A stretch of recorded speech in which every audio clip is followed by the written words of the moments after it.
So hello বন্ধুরা, দেখো আমাদের গ্রাম, এটা সুন্দর গ্রাম। প্রাকৃতিক দৃশ্যটা খুবই মনোরম, চারিদিকে সবুজ আর সবুজ, গ্রামের মনোরম প্রকৃতি। এখানে দেখো অনেক রকমের সবজি চাষ হয়েছে, যেমন পেঁয়াজ। এখানে তোমাদের অনেক কী বলে এটার নাম জানি না, বাট এটা আমাদের এখানে পেঁয়াজ বলে। আর এখানে তারপর কপি, দেখো বাঁধাকপি, খুবই টাটকা, একদম তাজা তাজা বাঁধাকপি, দেখতে থাকো।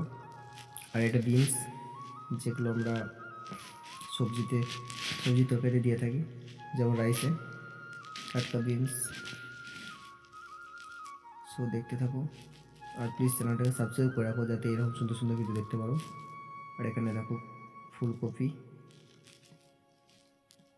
আমার সাথে জুড়ে থাকলে গ্রামের সমস্ত রকমের জিনিসপত্র দেখতে পাবে, সবই অরিজিনাল, ডুপ্লিকেটের কোনো সিস্টেম নেই। সো দেখতে থাকো।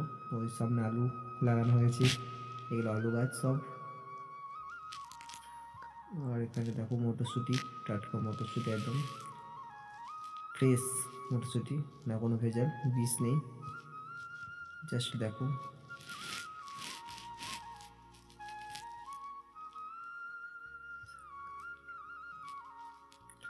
মটরশুঁটি জাস্ট কালারটা দেখো, আর জাস্ট কড়াইগুলো দেখো, ভিতরে যে কড়াইগুলো আছে, জাস্ট আসুন। সো ভিডিওটা লাইক করে রাখবে এরকম সুন্দর ভিডিও দেখার জন্য। দেখতে থাকো ভিডিও। দেখো এখানে আলু গাছ, আলু হয়েছে, ছোটো ছোটো একটা আলু দেখতে পাওয়া যাচ্ছে, ছোটো আলু। সো আলু গাছের ভিডিও দেবো, আলুর ভিডিও দেবো তোমাদেরকে, দেখবে। ওই দেখো একটা ফুলকপি দেখা যাচ্ছে, এটা ফুলকপি, দেখো টাটকা ফুলকপি এখানে আছে একটা, খুব সুন্দর দেখতে লাগছে। অনেকদিন ভিডিও না দেওয়ার জন্য সরি। সো এইদিকে যেই রাস্তা থেকে তো ভিডিওটা এখানেই শেষ করলাম। এটার দিকে আমাদের বাড়ি যেতে হবে, ওই দিকে আমাদের বাড়ি।